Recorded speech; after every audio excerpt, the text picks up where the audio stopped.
Fala galera do nono ano, tudo beleza com vocês? Espero que todos estejam bem. Apesar de nós estarmos aí nesse tempo bem conturbado, né, cheio de coisa acontecendo, crise aí, mas nossas aulas não param, tá?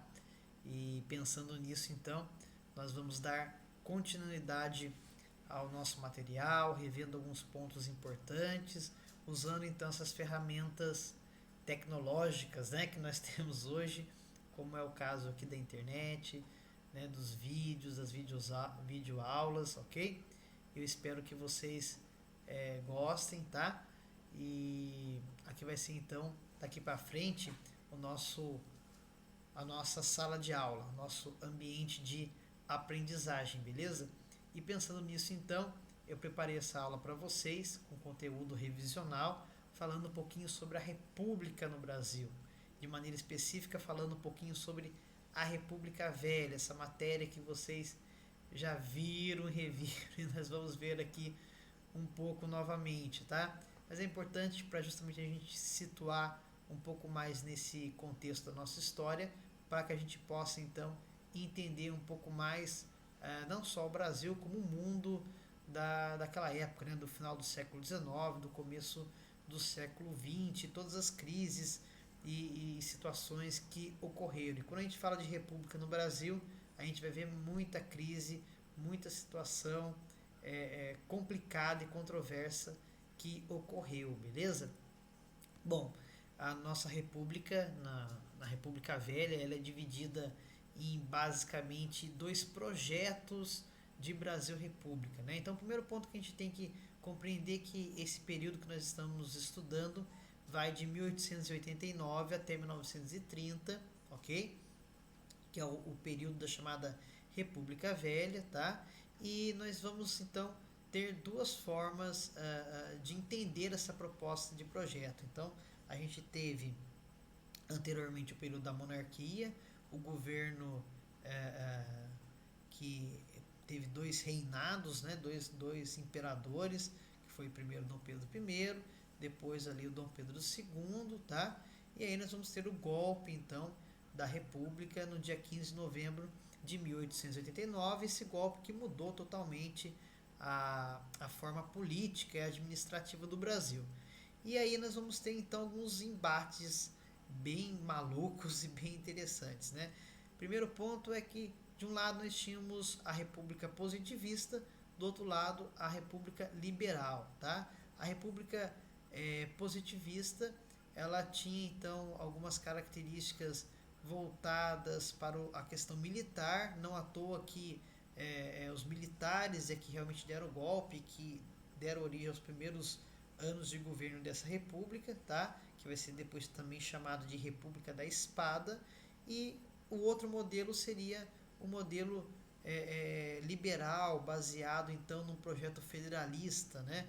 Onde então os estados, né, as províncias do Brasil daquela época teriam uma autonomia muito maior, e isso iria favorecer e beneficiar diretamente então os cafeicultores paulistas, né, mineiros, né, essa elite agrícola, né, do Brasil, que vinha desde a época do Império e que vai continuar na República. Essa República Liberal vai ser chamada de República Oligárquica. Então, os dois grandes embates e que vão originar a nossa República, no primeiro momento militar, no segundo momento oligárquica, ok? Bom, a Primeira República, então, essa República da Espada, né? Ela vai ser governada por dois militares. O primeiro deles é o Deodoro. É um período que a República da Espada vai de 1889 até 1894. Deodoro é o primeiro a governar, de 89 a 91, tá? E ele cria algumas coisas ali interessantes. É uma fase provisória. Deodoro já tinha uma boa idade, uma idade avançada, tá certo? E ele vai cancelar algumas instituições imperiais, né? E vai transformar, vai criar decretos republicanos. Ele separa a igreja do Estado, tá? Cria ali o casamento civil. E também vai ser no governo dele que vai ser feita então uma nova Constituição, ok? Que é a Constituição Republicana de 1891. A primeira Constituição do Brasil foi imperial de 1824 e agora então a primeira Constituição republicana, né? Uma nova Carta Magna, né? Um novo contrato social com essa nova forma de governo, ok? A República ela é federativa, com autonomia para os estados, vamos colocar isso um pouco entre aspas, tá? Porque eles vão se basear no modelo americano, né? Como nós já vimos nas aulas, até a bandeira, eles criam a primeira bandeira parecida com dos Estados Unidos, né? Essa nova república vai se chamar República Federativa dos Estados Unidos do Brasil. Eles fazem uma cópia, né, do modelo norte-americano, mas eles criam os três poderes, né? Os poderes já haviam sido criados desde a época do Império com Dom Pedro I, mas naquela época os poderes eram o executivo, legislativo, judiciário e na época do Império nós tínhamos o poder moderador. A República simplesmente retira esse poder moderador, mas vai concentrar então nas mãos do presidente a totalidade do poder executivo, tá? Cria-se uma ideia interessante da questão do voto, por exemplo, né? Porque o voto ele é universal, mas ele é masculino, né? Exclui as mulheres menores de 21 anos, analfabetos, mendigos, padres, soldados, enfim, tinha uma série de restrições, ok? O voto ele era aberto, as eleições eram diretas, tá? Então havia uma série de fatores ali que a gente pode notar que a grande parte da população acabava ficando de fora, tá? Nós vamos ter também nesse período a política do encilhamento, que vai ser promovida pelo Rui Barbosa, que era um grande político notável daquela época, né? Só que essa política gera uma grave crise financeira e econômica, né? O que acontece? Tem emissão monetária, né? Emissão de papel moeda, tá? Linhas de crédito principalmente voltados para a indústria, e aí por consequência a gente vai ter uma crise econômica muito séria, uma inflação altíssima, várias especulações financeiras, porque essa república ela nasce bem endividada, né? Ela não consegue engrenar num primeiro momento, tá? E vai ser extremamente dependente das elites cafeicultoras de uma maneira geral, o que vai atrasar durante muito tempo a industrialização no Brasil, que só vai vir depois, já na era Vargas, ok? Bom, outro presidente militar é o Marechal Floriano Peixoto, né? Então, Deodoro da Fonseca, Floriano Peixoto. Esse é o que mais vai assim causar atrito, tá? Principalmente vai ter uma relação muito tumultuada entre ele e o parlamento brasileiro na época, ok? O Deodoro renunciou, ele tinha já uma certa idade, problemas de saúde, e quem assume é o vice, que é o Floriano Peixoto. A ideia do Floriano Peixoto é consolidar então essa república, e ele vai ter o apelido de Marechal de Ferro, né? Porque ele vai acabar com qualquer movimento que vá contra essa república, tá? Então vai ter uma relação muito forte dele com os opositores, ele vai brigar com muita gente mesmo. O cara era bem sangue nos olhos, né?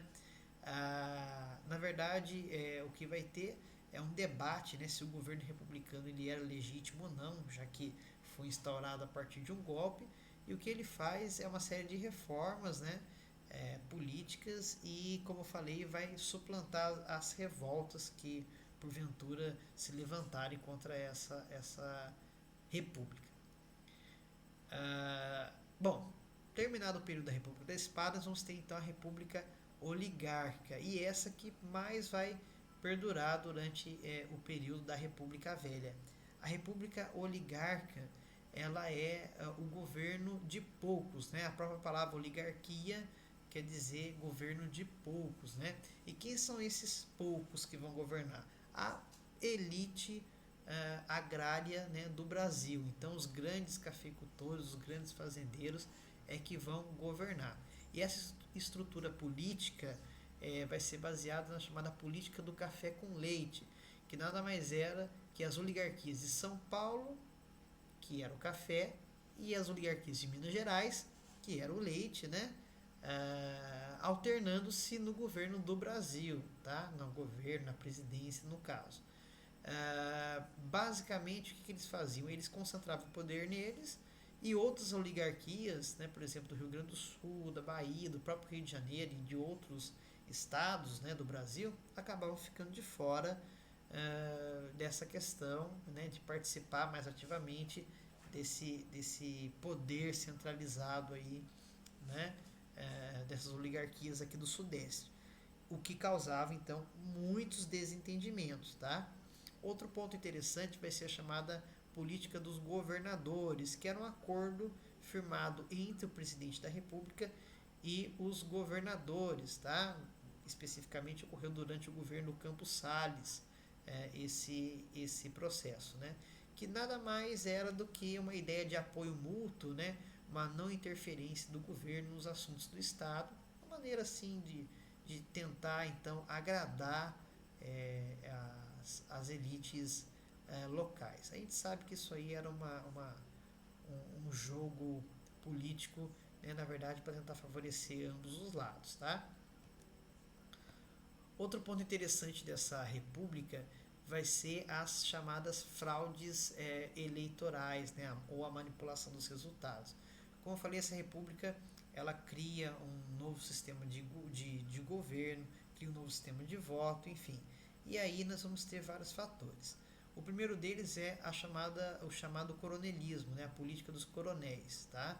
O coronel ele era um latifundiário, um grande fazendeiro, e ele usava do seu prestígio pessoal para regimentar votos, né, ou seja, para conseguir votos. Tá?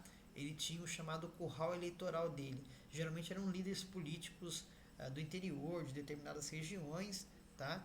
E que acabavam então ali tomando a frente política, né, daquelas regiões, que acabava obviamente interferindo nos resultados, tá? Lembrando que o voto era aberto, então era totalmente diferente do nosso contexto atual. Em alguns aspectos, em outros era bem parecido. A história se repete muito, né? Outro fator interessante era a ideia do clientelismo, tá? Então, como havia vários tipos, o voto, como eu falei, o voto era aberto, havia vários tipos de fraude.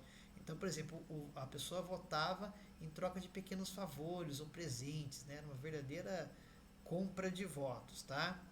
Além disso, tinha a chamada política do voto do cabresto, né? Ou seja, era um voto a partir da intimidação de pessoas. A pessoa era obrigada a votar em um determinado líder político, um determinado candidato, senão corria o risco de sofrer algum tipo de sanção, violência, né? Enfim, era bem tumultuado. Então a fraude eleitoral, né? Havia manipulação de votos, né? Os votos eles eram no papel, era no sistema aberto, tá? Então, obviamente, não tinha nenhum tipo de segurança e que podia ser facilmente fraudado. E tinha também a chamada política da degola, tá? Que era assim, em caso de vitória de um opositor, né? Não havia o reconhecimento e a titulação da vitória por parte da comissão verificadora dos poderes, ou seja, um cara ganhava, mas se aquela elite que estava ali comandando a situação eleitoral não gostasse do cara, simplesmente eles não davam posse do cara. Olha que loucura que era esse sistema eleitoral durante a República Velha. Bom, aí dois desenhos, né, duas charges que mostram bem esse contexto do cabresto, né, e esse contexto aí da fraude, né, dos votos, tá? E é claro, como já é um sistema bem caótico, que foi criado de uma maneira impositiva, é claro que vai ser que vai ter várias crises sociais, tá? Porque não é um governo, gente, aclamado pela população. Não foi a população que criou essa república. Essa república foi feita por militares e por uma elite agrária descontente com a monarquia, né, descontente com o império. Muito desse descontentamento se deu ali por conta da abolição dos escravos, né? E então as pessoas, mesmo o povo brasileiro, assistiu todo esse desenrolar da história republicana, como muitos historiadores falam, bestializado, né? Às margens da sociedade. Então, essas pessoas às margens, em um determinado momento, começaram a se manifestar. E essas manifestações deram origem a várias revoltas, as várias guerras, tá? Que ocorreram então entre a população e o governo republicano. E aqui eu trouxe para vocês então alguns desses exemplos de guerras e revoltas que nós inclusive já vimos também em sala de aula, mas só para a gente refrescar a nossa memória, tá? Então, nós vamos ter ali os chamados movimentos messiânicos, né? Messiânicos porque tinham líderes religiosos. Um grande movimento messiânico da República Velha foi a Guerra de Canudos, que ocorreu na Bahia entre 1896 e 1897, liderada por o Antônio Conselheiro, né? E basicamente você tinha lá pessoas miseráveis, né, numa situação extrema de pobreza, e que a República simplesmente não procurava entender aquelas pessoas, começou a cobrar vários impostos deles, né, e eles então se rebelaram, além do fato deles não, de serem extremamente religiosos e não entenderem essas imposições do novo governo republicano, que separava a igreja do Estado, que havia tirado a monarquia. Então o conselheiro formou o Arraial de Canudos, né, no interior da Bahia, e esse arraial vai ser totalmente atacado pelo exército republicano, que vai dizimar quase que toda a população que vivia nesse Arraial de Canudos, tá? No interior da Bahia. O próprio Antônio Conselheiro vai ser, ele morre, né? Pega uma doença lá e morreu, mas depois a cabeça dele vai ser cortada, eles vão levar a cabeça dele para o Rio de Janeiro, enfim, é uma barbárie extrema, né? Mas havia toda uma intenção política de dizer, olha, esse povo é retrógrado, esse povo é bárbaro, e a República é a luz da civilização que vai levar a esse povo as novas ideias democráticas, de liberdade, enfim. Né? Isso aí era pura política, pura propaganda, e na prática o que ocorreu lá foi um massacre de pessoas que estavam reivindicando melhorias na sua situação de vida. Né? Outro exemplo foi a Guerra do Contestado, tá? Entre Santa Catarina e Paraná, entre 1912 e 1916. José Maria era o líder, né? E as causas eram muito parecidas com as de Canudo, tá? A gente vai ter a exploração dos camponeses, né? A posse da terra na mão de alguns poucos fazendeiros, né? Líderes, ok? A origem, né, do nome que é a região contestada, né? Então entre os estados de Santa Catarina e Paraná, por isso que é o contestado, ok? E assim como Canudos, todos os participantes foram massacrados, mortos, né? Mais uma vez essas pessoas marginalizadas foram então mortas de uma maneira absurda, né? Num governo totalmente impositivo como foi o início da República. Outra questão que nós vamos ter aí é o chamado banditismo social, né? O cangaço que ocorreu ali em quase todo o Nordeste entre 1890 e 1940, né? Que eram bandidos armados ali, como por exemplo Lampião, Corisco, né? Eram grupos armados que praticavam o chamado, a ideia de Robin Hood às avessas, vamos dizer assim, né? Tirar dos ricos e dar para os pobres. Eles se justificavam, né, nos seus roubos, nos seus ataques ali às cidades, a grandes fazendas, dizendo que eles iriam redistribuir a riqueza então desses grandes latifundiários para os mais pobres, né? De uma maneira ou de outra eles estavam também batendo de frente com o sistema, né? Com a política aí desses coronéis aí, e usando até de uma certa violência, né? Claro, como uma maneira de causar ali pânico, né? E da mesma maneira que também os coronéis faziam com essa população aí, pobre e marginalizada. E aí no outro lado, no outro ponto, na questão no lado extremo aí, nós vamos ter as revoltas que ocorreram no âmbito urbano, nas grandes cidades, né? Uma das mais interessantes foi a revolta da vacina no Rio de Janeiro, ali em 1904, tá? Olha que coisa maluca e que até que tem a ver um pouco com esse momento que a gente está vivendo aí de crises, né? Com relação à saúde, né? O primeiro ponto que a gente precisa entender é que o Rio de Janeiro estava sendo modernizado, era a capital na época do Brasil, não existia Brasília ainda, né? Foi capital na época do Império e continuou sendo capital na República. E aí eles estavam mexendo no Rio de Janeiro inteiro, destruindo ali. Lembra que eu falei para vocês que essa cidade, essa nova república, ela é no estilo francês, né? É, copiou muita coisa dos Estados Unidos, mas também copiou muita coisa da França. Não à toa que essa república ela é positivista, né? Ordem e progresso. Tem essa frase do Augusto Conte. E ela quer se modificar, quer passar uma imagem de etnocêntrica de civilização, né? Eurocêntrica de civilização, de que o modelo tinha que ser modernizado aos moldes da Europa, que o Brasil da época do Império era um Brasil sujo, feio, o Brasil da miscigenação do negro, do índio, do português tinha que ser banido. Então eles vão literalmente destruir a cidade, destruir os cortiços, as favelas, para criar avenidas, para construir novos prédios, para construir novas edificações que passassem essa imagem de modernidade e civilização. Para isso, para eles conseguirem isso, eles vão expulsar então várias pessoas pobres, né, da região central, principalmente negros, pessoas mais humildes, e vão jogar elas totalmente à margem, né, da sociedade. E como eles achavam que eles eram todos incultos, incivilizados, e havia sim, é claro, uma questão de saúde pública que deveria ser cuidada, e para isso eles vão chamar o Oswaldo Cruz, que era um grande médico da época, para elaborar esse projeto de vacinação. Havia-se muito naquela época o contágio, né, de diversas doenças, né? Nós não tínhamos tanta vacina naquela época como nós temos hoje. E se hoje a gente está passando aí por problemas, né, como coronavírus e tantos outros, imagina naquela época. Então, o que eles fazem?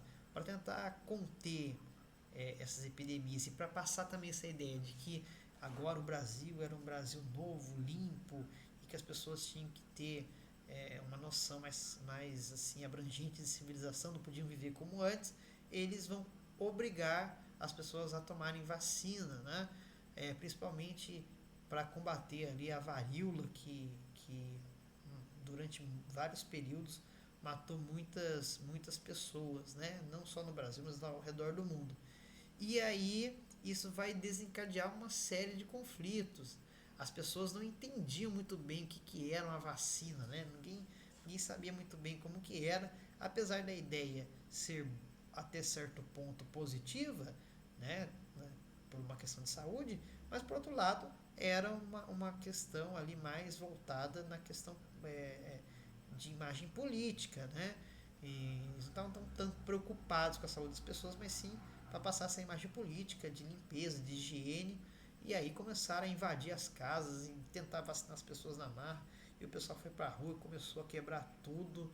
Foi uma balbúrdia só. E aí então eu trouxe para vocês também essa imagem da reestruturação urbana do Rio de Janeiro, né? Vocês podem notar ali como que era e depois como que ficou, né? Simplesmente colocando casas no chão, destruindo tudo para passar essa imagem então de nova civilização, somos um país importante agora com avenidas largas, tal. Enfim, propaganda política que acabou custando infelizmente grande parte da nossa história, né? Porque nós tínhamos ali um casario colonial muito rico, monumentos históricos importantes que foram para o chão simplesmente por pretensões políticas da República. Bom, outra revolta urbana que ocorreu foi a chamada Revolta dos Marinheiros, que também era chamada de Revolta da Chibata, no Rio de Janeiro, em 1910. O líder vai ser o João Cândido, né? Que ele era apelidado de Almirante Negro, inclusive, e basicamente era uma revolta que tinha um pouco de tudo, um pouco de preconceito, um pouco também de não compreensão, enfim, típico das outras revoltas da República que a gente está vendo até agora. Basicamente, o motivo era os maus tratos, os baixos soldos e as péssimas condição de vida que esses marinheiros tinham, e eles tomavam chibatadas, né? Principalmente os negros, marinheiros negros, eram tratados quase como se fossem ainda escravos. Então eles vão se rebelar contra as autoridades militares da marinha e vão fazer essa revolta, tá? Qual que é o resultado delas? Os líderes são presos, né, e foram mortos, tá? Só o João Cândido que sobrevive, mas ele é expulso da marinha, tá? Então a marinha, eles atendem a reivindicação, mas ao mesmo tempo eles acabaram por matar aí os participantes, né? Então é aquela história, né? Não se rebele, não seja contra, porque as consequências sempre eram sérias e pesadas para todo mundo que era contra a toda poderosa República Velha. Bom, outro movimento foi o tenentismo. Vocês notam a quantidade de movimentos que ocorreram. Alguns de origem civil, né, da população no geral, e outros de origem militar. O tenentismo, alguns oficiais ali de baixa patente, né, tenentes e capitães, eles acabaram se rebelando contra esse governo das oligarquias. Eles queriam então uma moralização política, que o voto fosse secreto, que acabasse aquelas fraudes que eu falei para vocês, do cabresto e tal, e que saísse da mão dessas oligarquias. Eles queriam também que o ensino fosse obrigatório e acabasse um pouco com essa questão das elites no poder, né? Que o poder fosse transferido realmente para o povo, que houvesse uma maior democracia. Resultado também é um movimento que não vai para frente, tá? Eles vão ser presos ali, os membros do tenentismo, e alguns até inclusive foram mortos, tá? Outro movimento foi a revolta do Forte de Copacabana, também conhecida como os 18 do Forte, em 1922.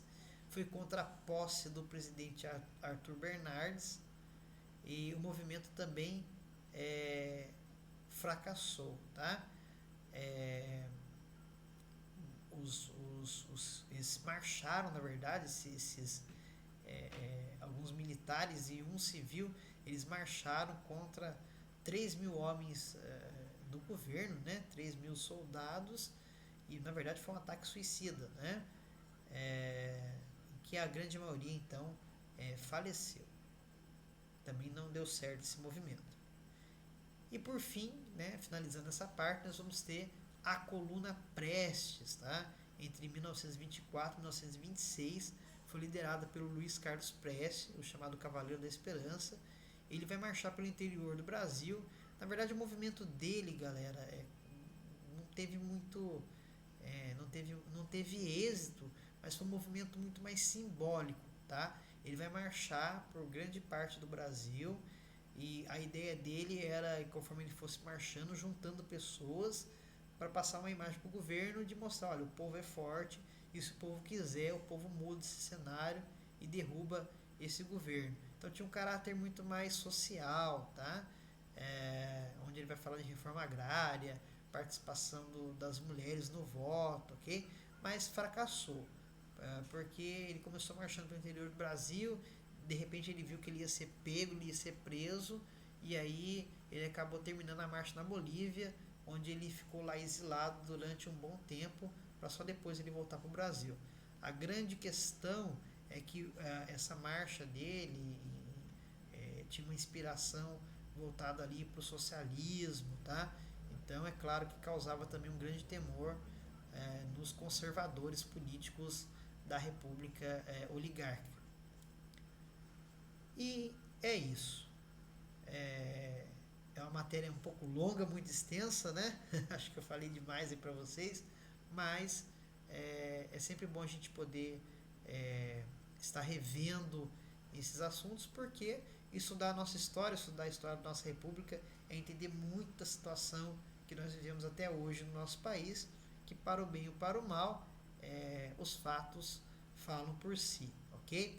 Então, essa nossa aula estava relacionada ao módulo 4 da nossa apostila, Contrastes do Brasil Republicano. Eu gostaria que vocês, então, revisassem novamente as atividades que nós fizemos, tá? Eu passei algumas atividades para vocês aqui no plural, ok? Gostaria que vocês fizessem e que a gente sempre procure estar retomando esses conceitos para justamente a gente entender a nossa história, a nossa realidade enquanto nação, como disse e repito, né? Para o bem ou para o mal, é importante a gente sempre aprender, beleza? Alguma dúvida, eu vou estar disponível numa live, que eu vou deixar depois aí o link para vocês, e na próxima semana nós temos de volta o nosso plantão de dúvidas, beleza? Se vocês tiverem uma dúvida um pouco mais específica em algum exercício ou alguma coisa que de repente ficou aí ainda por ser respondida, eu vou estar à disposição de vocês. O mais importante, galera, é que vocês não deixem de estudar, não deixem de acompanhar as nossas aulas por aqui, não deixem de fazer as atividades, seja aqui no plural, como na própria apostila mesmo, tá certo? O importante é a gente não parar, tá? Independente de nós não estarmos presentes fisicamente nas nossas aulas, nós vamos estar aqui virtualmente à disposição de vocês, dando continuidade, então, nas nossas atividades, beleza? Lembre-se sempre que para a história o tempo não para. E é isso por hoje. Um grande abraço para vocês. Nos vemos em breve. Tchau, tchau.